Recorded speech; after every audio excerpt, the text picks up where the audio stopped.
Solía creer que el amor tenía que ser un ruido constante, un incendio en la sala de estar que calentara hasta los huesos. Mi amor con Daniel era silencioso. Era la taza de café que dejaba en mi mesa antes de que yo despertara. La forma en que cambiaba la bombilla quemada del pasillo sin que yo tuviera que pedírselo. El peso familiar de su mano en mi espalda cuando caminábamos por la calle. Hoy, daría todo por volver a oír ese silencio, por sentir el calor suave de aquel cuidado que yo, en mi arrogancia, confundí con ausencia de fuego. La verdad es que la casa estaba cálida. Era yo la que se había vuelto demasiado fría para sentir, demasiado ocupada buscando llamas en otros lugares, sin darme cuenta de que mi hogar ya tenía su propia chimenea. Daniel no era un hombre de grandes gestos ni de declaraciones poéticas. Su lenguaje de amor se tejía en los detalles de lo cotidiano, en las pequeñas seguridades que construía a nuestro alrededor. Él era el hombre que sabía exactamente el punto de mi filete, que llenaba el depósito de mi coche cuando veía que estaba bajo y que me escuchaba quejarme del trabajo con una paciencia que rozaba lo sagrado. Para él, el amor no era un evento, era una atmósfera. Y yo, inmersa en esa atmósfera, empecé a sentir que me faltaba el aire, a desear la tormenta, el rayo, la imprevisibilidad. Lo veía como predecible, como algo garantizado. Mal sabía yo que aquella previsibilidad era el suelo firme que me permitía soñar con abismos. Si alguna vez te has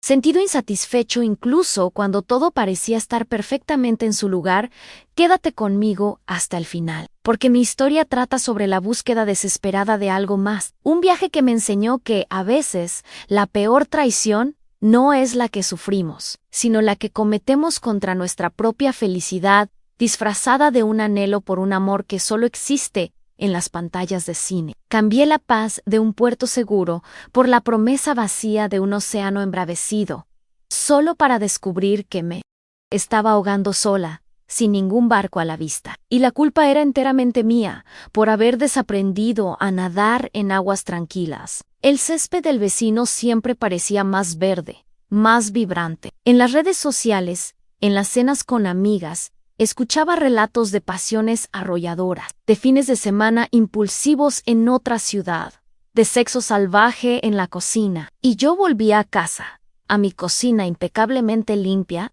y a mi marido que me preguntaba si quería ver una película. Al contrast me. Consumía yo no quería un compañero de películas.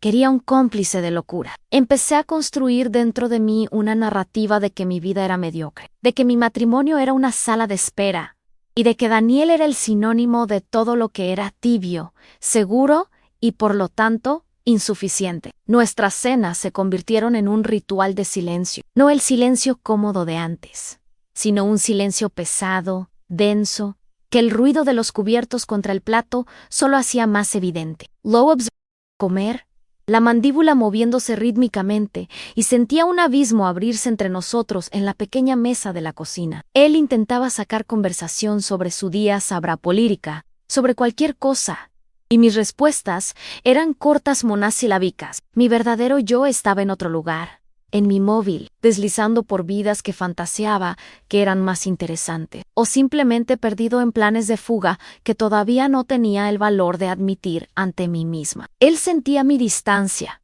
sé que la sentía. A veces, por la noche, en la cama, extendía la mano para tocarme el pelo y yo me encogía instintivamente, fingiendo estar casi dormida. ¿Estás bien?, preguntaba, con voz baja y genuina. Y yo mentía así, solo estoy cansada. La palabra cansada se convirtió en mi escudo, mi excusa para el abandono emocional que ya estaba practicando mucho antes de que cualquier cuerpo extraño entrara en escena. Estaba cansada, sí, pero no del trabajo o de la rutina. Estaba cansada de fingir que todavía estaba allí, cuando mi alma ya había hecho las maletas y se había marchado hacía mucho tiempo. La idea de que merecía más empezó como un susurro, y poco a poco se convirtió en un grito dentro de mi cabeza. Era una justificación peligrosa, un veneno dulce que tomaba en dosis diarias. Yo merecía pasión. Yo merecía ser deseada con una urgencia que hiciera que el mundo se detuviera. Yo merecía a alguien que me mirara como si fuera una obra de arte rara, no un mueble cómodo y familiar en la sala de Estar en esta creencia inflamó mi ego y me absolvió de cualquier responsabilidad. El problema no era mi incapacidad para cultivar la pasión donde ya existía. El problema era él, que no me entregaba en bandeja lo que yo creía que era mío por derecho. Mi trabajo en publicidad no hacía más que reforzar esa mentalidad. Vivía en un mundo de metas, de rendimiento, de resultados medibles. Todo se trataba del impacto de ser notado, de vender una versión idealizada de la realidad. Sin darme cuenta, empecé a aplicar esa lógica fría a mi matrimonio. Daniel, con su amor constante y sin alardes, no estaba rindiendo. No tenía métricas de pasión que yo pudiera exhibir. Él era el producto confiable que siempre funciona, pero que no tiene el envoltorio llamativo que atrae todas las miradas. Y yo, como una pésima publicista de mi propio amor, decidí que necesitaba una nueva campaña, un nuevo producto. Empecé a aferrarme a recuerdos antiguos como prueba de la decadencia. Recuerdo un viaje que hicimos a la playa, justo al principio de nuestra relación. Recuerdo correr hacia el mar en mitad de la noche, su risa resonando en la oscuridad, la forma en que me besó con el sabor a sal y libertad. Usaba ese recuerdo no para reconectar con el hombre que él era, sino para acusar al hombre en el que, a mi parecer, se había convertido. ¿Qué te ha pasado? Pensaba, mirándolo sentado en el sofá, la pregunta era una trampa, porque la respuesta correcta, la respuesta honesta, habría sido ¿qué me ha pasado? A mí fue en esa época cuando la etiqueta cruel se formó en mi mente, el rótulo que lo simplificaba todo y me daba el permiso final en malo en la cama. Era una frase corta, brutal y reduccionista. No importaba su cariño, su lealtad, su amistad. Todo quedó reducido a una actuación que no cumplía con mis expectativas infladas. Esa frase se convirtió en mi mantra secreto, la llave que abriría la puerta de mi jaula autoimpuesta. Repetírmela a mí misma era como convencerme de que no estaba cometiendo un error, sino un acto de autopreservación, de búsqueda de la felicidad que se me debía. Las pequeñas traiciones vinieron primero. El móvil siempre con la pantalla boca abajo sobre la mesa. Las contraseñas que antes compartíamos, ahora cambiadas. Las reuniones hasta tarde que se volvieron más frecuentes. Sentía un escalofrío con la clandestinidad, una adrenalina que confundía con estar viva. Cada pequeña mentira era un ladrillo más en el muro que construía entre nosotros.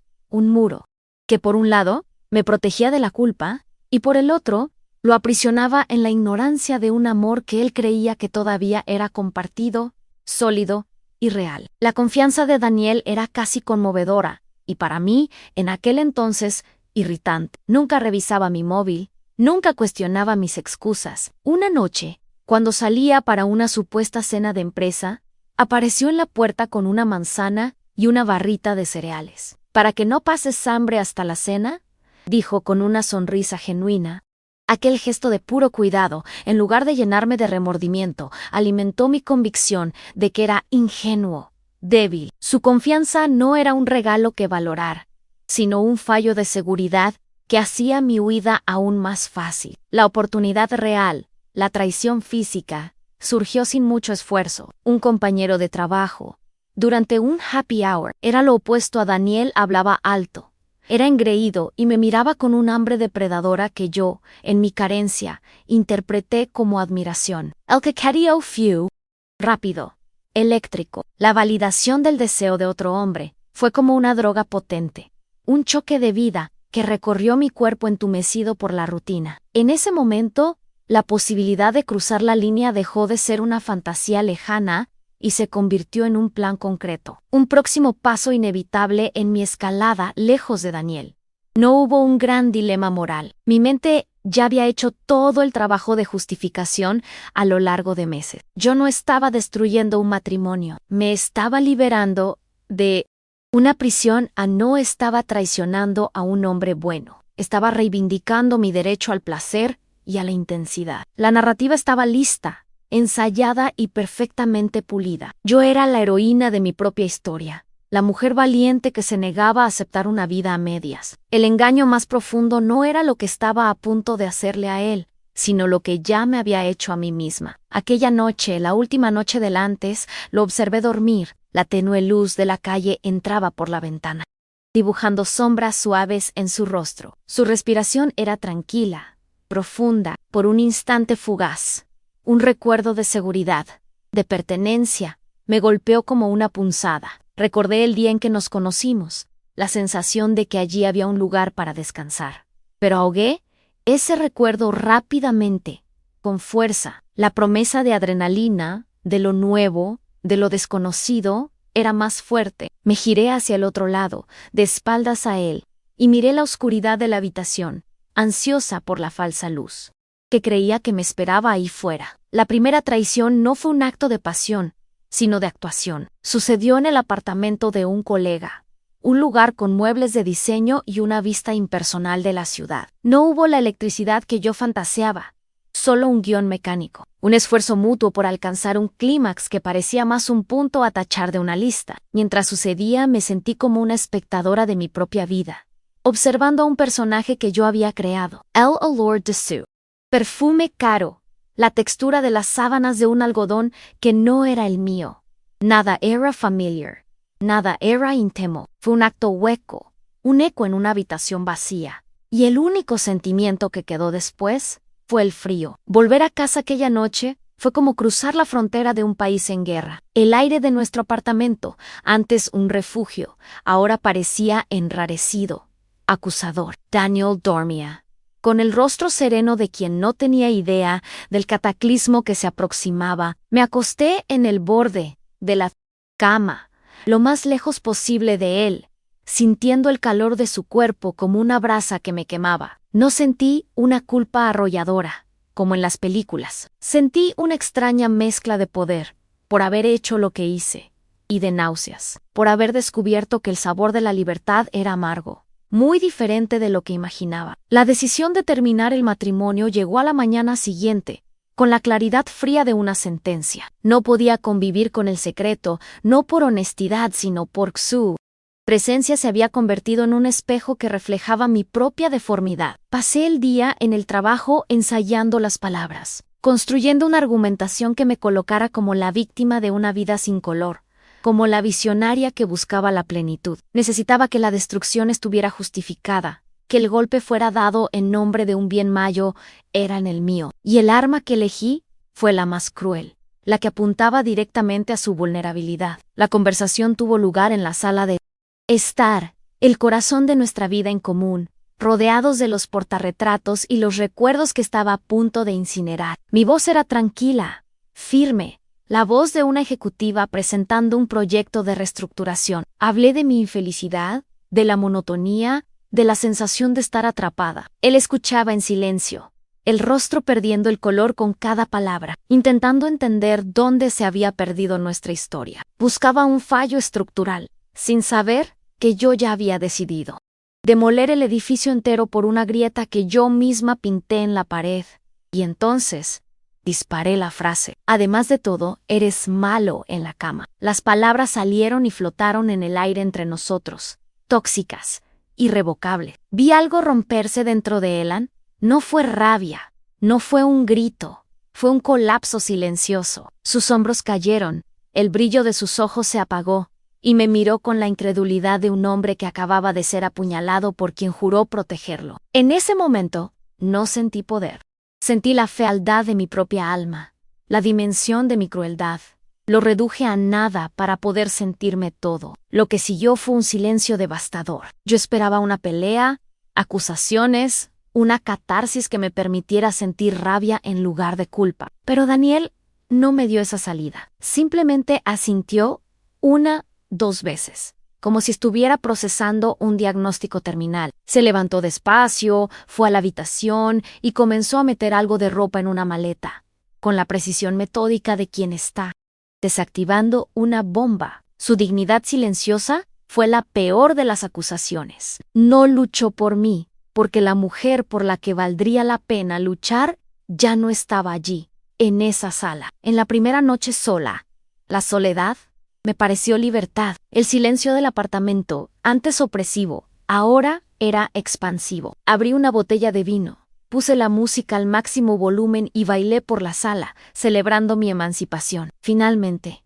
me decía a mí misma, finalmente, voy a vivir. Me sentía la protagonista de una película sobre nuevos comienzos, la mujer que tuvo el valor de hacer estallar el pasado para construir un futuro más excitante. Aquella noche, embriagada de vino y de autoengaño, confundí el eco de mi propia voz con el sonido de la felicidad que estaba por venir. Mi nueva vida comenzó con el deslizar de dedos en una pantalla. Creé perfiles en aplicaciones de citas, eligiendo las fotos que me mostraban más aventurera, más desapegada. Las citas llegaron en rápida sucesión.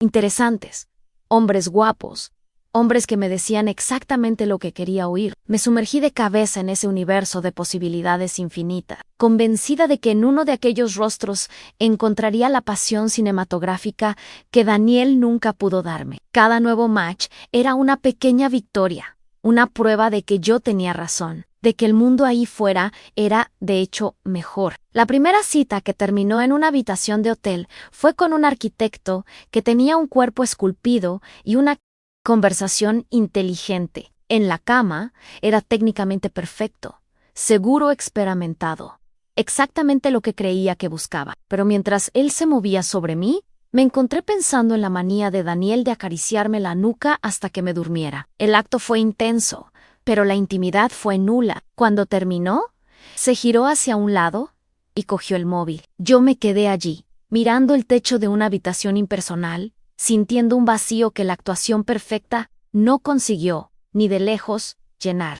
El siguiente fue un músico. Era apasionado, intenso, hablaba de la vida con un drama que al principio me fascinó. Pero su pasión era un monólogo. Hablaba de sus sueños, sus canciones, sus traumas. Yo era solo el público. En la cama fue lo mismo. Anne, un espectáculo para sí mismo, donde yo era una actriz de reparto. Después, encendió un cigarrillo y habló de su ex. Me di cuenta de que no estaba conectando con personas, solo estaba colisionando con sus carencias, sirviendo de espejo temporal para sus propias narrativas. La búsqueda de la pasión se estaba volviendo agotadora. Fue entonces cuando empezaron las comparaciones, pero de una forma que no esperaba. No comparaba el desempeño sexual, sino los pequeños detalles. Ninguno de ellos recogía la cocina después de que yo cocinara. Ninguno de ellos se daba cuenta cuando me cortaba el pelo. Ninguno de ellos me traía un vaso de agua en mitad de la noche sin que yo se lo pidiera. El fantasma de Daniel,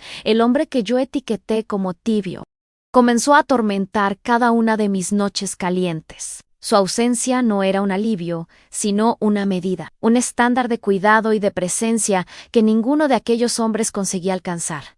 El punto de inflexión ocurrió una mañana de domingo. Desperté en un apartamento minimalista, de paredes blancas y muebles fríos, al lado de un hombre cuyo apellido no sabía. El sol entraba por la ventana e iluminaba una habitación que no tenía historia, no tenía vida, no tenía nada de nosotros. La soledad que sentí fue tan arrolladora, tan profunda, que tuve que contenerme para no llorar. En ese momento, no deseé un amante mejor, deseé el café de Daniel, el periódico del domingo que él leía, el sonido de su risa viniendo de la sala. Deseé el hogar que yo misma había incendiado. La mujer poderosa y valiente que creía ser se estaba deshaciendo. Con cada cita vacía, cada noche en una cama extraña, un pedazo de mi autoestima se desvanecía. Yo, que había salido de un matrimonio sintiéndome superior, deseable, demasiado buena para aquello, ahora me sentía barata no en el sentido moral, sino emocional. Me había convertido en una colección de momentos desechables. Había cambiado un amor de oro macizo, que juzgué sin brillo, por una serie de bisuterías relucientes que se oscurecían al primer contacto. La percepción de que el problema nunca estuvo en Daniel, sino en mí, comenzó a instalarse. Mi incapacidad para valorar la intimidad silenciosa, mi necesidad de validación externa, mi visión superficial de lo que significaba amar y ser amado. Había buscado el problema en el lugar equivocado. Era como quejarse de que una raíz no daba flores, sin haberse preocupado nunca por regar la tierra. Había matado la planta de sed y luego la culpé por no ser un ramo. El arrepentimiento aún no tenía nombre, pero ya pesaba como un ancla en mi pecho. Si alguna vez te has dado cuenta, demasiado tarde, de que la felicidad estaba exactamente en aquello que destruiste, entiendes el silencio que se instaló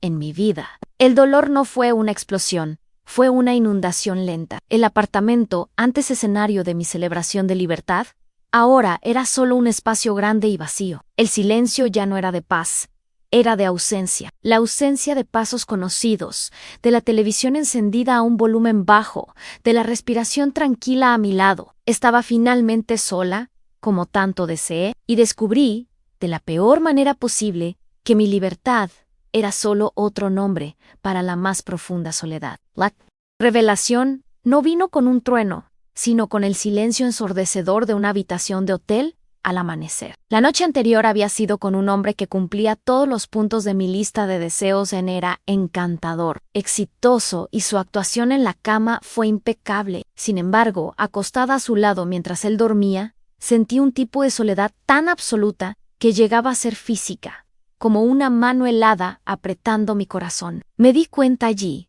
en la luz fría que se infiltraba por la ventana, de que había pasado meses cazando fantasmas. La pasión que buscaba no existía, porque lo que me faltaba no era un cuerpo diferente, sino un alma que me reconociera en la oscuridad. Esa misma mañana, al llegar a mi apartamento vacío, realicé el primer acto verdadero de cambio. Me senté en el suelo de la sala, cogí mi móvil y abrí la carpeta donde guardaba las aplicaciones de citas. Miré los iconos coloridos, promesas de nuevos rostros y nuevas historias.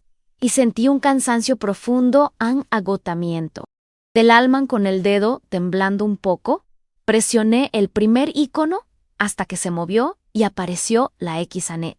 Y entonces lo borré, uno por una, sin drama, sin rabia. Solo el reconocimiento silencioso de que ninguna de aquellas puertas me llevaría a casa. Necesitaba dejar de buscar fuera lo que había perdido dentro. El silencio que siguió a la eliminación de las aplicaciones fue diferente. Ya no era el silencio de la libertad, sino el de la abstinencia. Mi móvil, antes una fuente inagotable de distracciones y validaciones superficiales, se volvió mudo. Ya no había mensajes de buenas noches de extraños, ni planes para tomar copas en bares de moda. Solo estaba yo y las 4 paredes del apartamento que un día llamé hogar. Por primera vez en mucho tiempo, fui forzada a enfrentar el vacío sin la posibilidad de llenarlo con la próxima cita, con la próxima emoción pasajera. El ruido había cesado y ahora necesitaba aprender a escuchar lo que mi propia quietud tenía que decir.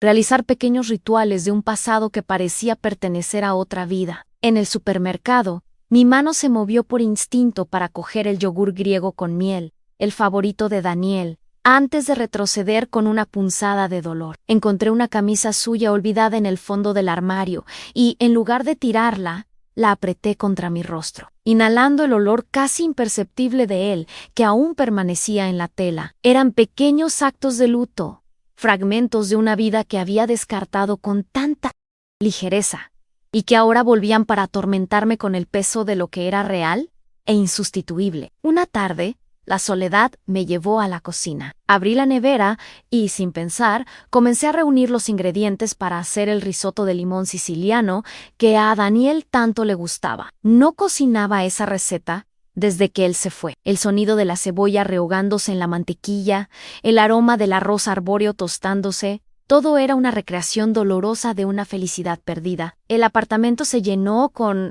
el olor de nuestra antigua rutina, un fantasma perfumado que se instaló en cada rincón. No estaba cocinando para alimentarme, estaba realizando un acto de penitencia, intentando materializar el sabor de mi propio arrepentimiento. Me senté a comer en nuestra antigua mesa de comedor. Su sitio frente a mí estaba vacío. Cada bocado del risotto, que salió perfecto, tenía el sabor amargo de la pérdida. Era el plato correcto, en el lugar correcto, pero con la ausencia equivocada. En esa solitaria, entendí que mi viaje no trataba sobre encontrar un nuevo amor o reconquistar el antiguo. Trataba sobre sentarme a la mesa con las consecuencias de mis elecciones y aprender a tragar la comida amarga que yo misma había preparado. La digestión sería larga y dolorosa, y no había nadie a quien culpar más que a la mujer que me miraba desde el reflejo oscuro de la ventana. Mis pies me llevaron a lugares que mi mente intentaba evitar. Comencé a dar largos paseos sin rumbo, que Invariablemente me guiaban por escenarios de nuestro pasado: la plaza donde nos dimos el primer beso, la librería donde pasábamos horas los sábados, el pequeño cine de barrio donde vimos tantas películas. No lo buscaba a él, buscaba los vestigios de quién era yo cuando estaba con él, una mujer más ligera, más sencilla, que encontraba alegría en una mano tomada en la oscuridad del cine, no en la validación de un extraño en un bar ruidoso. En uno de esos paseos, me detuve frente al café que solíamos frecuentar. El impulso fue más fuerte que la razón. Entré y me senté en nuestra mesa de siempre en la esquina, cerca de la ventana. Cuando la camarera se acercó, las palabras salieron de mi boca por un reflejo condicionado: tus cafés, por favor. Ella me miró, vio la silla vacía frente a mí, y su rostro se llenó de una compasión confusa. El error, el acto fallido, me golpeó con la fuerza de un puñetazo. Pedí disculpas tartamudeando y corregí el pedido a solo uno. El café llegó y lo bebí sintiendo el sabor de la humillación autoimpuesta. La crueldad de mis propias acciones comenzó a atormentarme en bucle. Repasaba la escena de nuestra ruptura incesantemente en mi cabeza. Pero ahora me veía a través de los ojos de él. Oí la frialdad calculada en mi voz. Vi la arrogancia en mi postura y sentí el impacto de mi frase más letal: malo en la cama. ¿Cómo pude tomar a un hombre bueno, amable, que me dio un amor estable y leal, y reducirlo a un fallo que yo misma inventé para justificar mi cobardía? La vergüenza era un peso físico, una capa oscura que me envolvía día y noche. Una noche, incapaz de dormir, me senté y escribí una carta para Daniel que nunca sería enviada. Las palabras brotaron sin filtro, una confesión cruda de todo lo que sentía. Confesé mi inseguridad, mi egoísmo, mi tonta búsqueda de un ideal inexistente. Pedí perdón no por haberlo dejado, sino por la forma en que lo hice. Pedí perdón por haber profanado nuestra historia y por haber herido su dignidad. Escribir fue como drenar el veneno de una herida. No curaba, pero limpiaba, permitiendo que el aire entrara por primera vez. Cuando terminé de escribir, leí la carta una última vez. Eran páginas y páginas de un remordimiento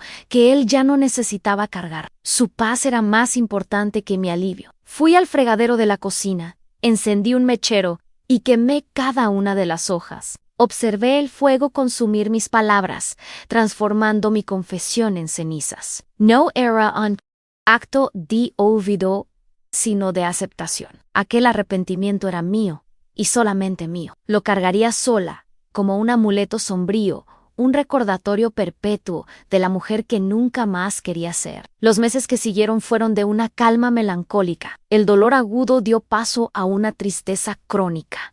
Una compañera silenciosa que se sentaba a mi lado en el sofá. Volví a trabajar, a salir con los pocos amigos que quedaron, a tener una rutina, pero algo en mí se había roto y reconstituido de forma diferente. Estaba más callada, más observadora. Aprendí a encontrar una extraña paz en mi apartamento silencioso. Estaba aprendiendo a vivir en el paisaje que yo misma había devastado, encontrando belleza en las ruinas. Y entonces lo vi. Fue una tarde de martes. Por casualidad, estaba parada en un semáforo esperando para cruzar cuando mis ojos lo encontraron al otro lado de la calle. Mi corazón se detuvo. No estaba solo. Había una mujer a su lado. No se tocaban, no se solo parados, conversando, esperando a que el semáforo se abriera como yo. Él se rió de algo que ella dijo, y el mundo entero pareció guardar silencio para que yo pudiera oírlo. Su risa era ligera, genuina, desprovista de aquel peso que yo había puesto sobre sus hombros en nuestros últimos años. Era la risa del hombre del que me enamoré, una risa que no oía desde hacía tanto tiempo que casi había olvidado su existencia. En ese sonido lo vi todo. Vi que él había sobrevivido, vi que había superado la humillación, el dolor, vi que era feliz, de una forma sencilla y real con otra persona. Estaba bien, Ann. Estaba curado. Y por primera vez, no sentí nada más que una ola arrolladora de aceptación. Ninguna punzada de celos, ninguna rabia, ninguna gana de cruzar esa calle, solo la certeza dolorosa y liberadora de que su felicidad ya no me incluía, y que eso era justo. Él merecía esa ligereza. Mi presencia solo traería de vuelta las sombras, antes de que el semáforo se abriera antes TQL. Pudiera por un azar del destino, girar la cabeza y verme di la vuelta. Y caminé en la dirección opuesta, dejándolo en su mundo de luz, cargando mi arrepentimiento como la única y fiel compañía que me quedaba. El camino de vuelta a casa, después de verlo, fue extrañamente ligero. No era la ligereza de la felicidad, sino la de la rendición. El peso de la esperanza, una esperanza que ni siquiera sabía que aún cargaba, se había disipado. La imagen de su risa genuina no me rompió, me liberó. ¡Fiu! La prueba final, la firma en el documento que oficializaba el fin de nuestra historia. Él era feliz, y su felicidad era la confirmación de que mi decisión, aunque nacida del egoísmo, lo había, al final, salvado de mí. Y por esa salvación, sentí una gratitud dolorosa y silenciosa, la única que me correspondía. Mi luto se transformó. El dolor agudo del arrepentimiento, que antes me paralizaba, se asentó en mis huesos y se convirtió en parte de mi estructura. Dejó de ser una herida abierta para convertirse en una cicatriz, una línea fina y plateada en mi piel que, aunque visible para mí, ya no dolía al tacto. Aprendí a convivir con ella, a entenderla no como una marca de fracaso, sino como un mapa de mi propio viaje. Un recordatorio permanente de la diferencia entre lo que brilla y lo que es oro. El arrepentimiento no se fue, simplemente se convirtió en un maestro silencioso. Mi vida se encogió por o a cambio.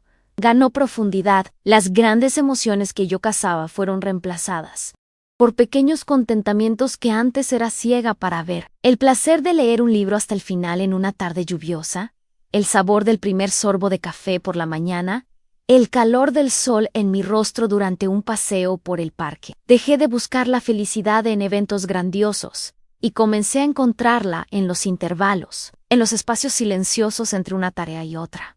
Mi vida ya no era un guión de cine, se convirtió en un poema sutil, y yo estaba finalmente aprendiendo a apreciar su métrica e incluso mi relación con el trabajo cambió. La ambición feroz, la necesidad de rendimiento y de validación que antes me definían, ahora me parecían agotadoras y sin sentido. Comencé a delegar más, a escuchar más, a encontrar más satisfacción en ayudar a un colega más joven a crecer que en cerrar un gran contrato. Mis jefes probablemente notaron una caída en mi agresividad competitiva, pero mis hombros estaban más ligeros. Había pasado tanto tiempo tratando de demostrar mi valía al mundo, que olvidé construirla dentro de mí. Ahora, la construcción era interna, silenciosa y sólida. Una amiga, con la mejor de las intenciones, intentó presentarme a alguien. Es genial, Laura. Tienes que salir, distraerte. Sonreí, una sonrisa genuina y sin amargura,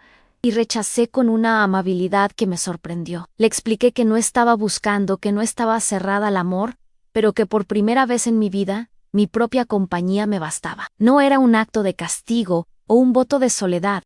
Eterna era un acto de protección al frágil jardín que estaba cultivando dentro de mí. Un lugar que todavía no estaba listo para visitas. Empecé a transformar el apartamento, el escenario de tantos de mis errores. Pinté la pared de la sala de un verde musgo. Compré plantas que exigían cuidado diario. Cambié el sofá pesado por uno más ligero y cómodo. No era un intento de borrar la memoria de Daniel, pues eso sería imposible. Era una forma de decirme a mí misma que aquel espacio, ahora, pertenecía a la nueva Laura, una mujer que estaba aprendiendo a cuidar, a regar, a crear vida en un lugar que antes solo conocía la ausencia. Cada clavo en la pared, cada maceta nueva, era una afirmación de mi permanencia en el presente. Mi comprensión sobre la intimidad fue la mayor de mis transformaciones. Yo, que busqué el placer en cuerpos extraños y actuaciones intensas, finalmente entendí que la verdadera conexión no tenía nada que ver con el sexo. Intimidad era lo que yo y Daniel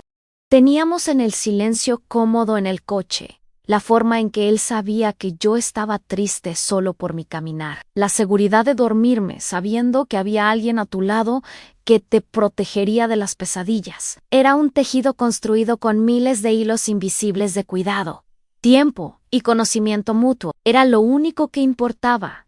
Y yo lo había cambiado por nada. Un día, recibí un mensaje de uno de los hombres de mi fase de búsqueda frenética, un hombre que apenas recordaba. Hola, desaparecida. ¿Vamos a tomar una caña? Miré su foto de perfil, su sonrisa confiada, y no sentí absolutamente nada. Ninguna chispa, ninguna curiosidad, ni siquiera repulsión. Era como mirar un anuncio de un producto que nunca tuve interés en comprar. La mujer que se sentiría validada por ese mensaje ya no vivía en mí. Borré la conversación sin responder, no por arrogancia, sino por una total y completa indiferencia. Hice mi primer viaje sola. Fui a una pequeña ciudad en la costa, un lugar sin grandes atracciones turísticas, solo el mar, las rocas y el viento. Me senté en la arena durante horas, observando el movimiento incesante de las olas, el ir y venir de la marea, y por primera vez, el silencio y la soledad no me parecieron un castigo, sino un lujo. No estaba huyendo de nada ni de nadie. Simplemente estaba allí, presente, en paz con el sonido del mar y con el sonido de mi propia respiración. Había dejado de correr. Pienso en la mujer que fui con una compasión melancólica. Laura Q. Se sentía atrapada, que se creía merecedora de un romance de portada de libro. Aún la entiendo. Entiendo su inquietud, su hambre, su inmadurez. Ya no la odio. La he perdonado, como se perdona a una versión más joven y tonta de sí misma. Ella no sabía lo que yo sé ahora. No sabía que la libertad que buscaba no estaba en otros brazos, sino en la aceptación serena del amor que ya tenía y no supo ver.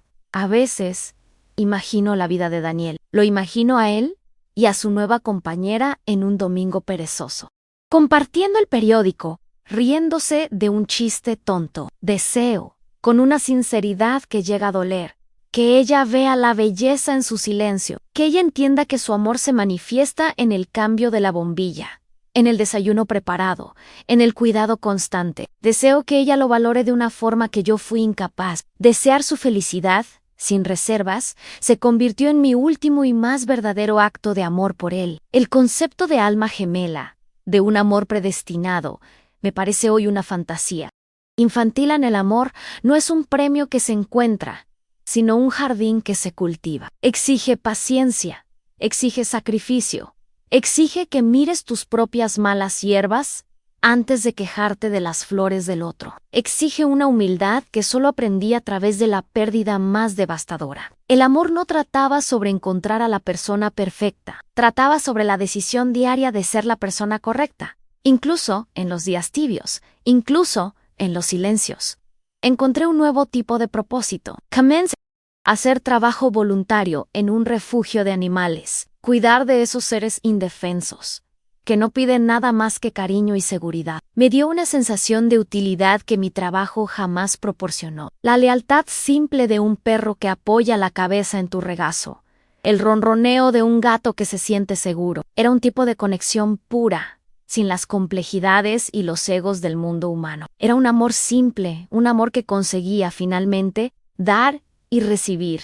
Sin estropearlo, pasaron los años. Vivo sola, pero no soy solitaria. La herida de mi pérdida nunca se cerró por completo, pero aprendí a vivir con ella. Me volvió más amable, más atenta, más humana. Mi vida no tiene la pasión arrolladora que tanto soñé tener, pero tiene paz. Y hoy entiendo que la paz es un estado de gracia mucho más raro y precioso que cualquier incendio. Es una felicidad silenciosa, que no necesita público. Una felicidad que solo yo necesito entender. Pasé la mitad de mi vida buscando un amor que hiciera ruido, incendio que pudiera verse desde la calle. Hoy sé que el amor verdadero no grita. Es la chimenea que te mantiene caliente durante la noche más larga. Incluso cuando te olvidas de que el fuego todavía está ahí, ardiendo en brasas, paciente, esperando a que vuelvas a casa.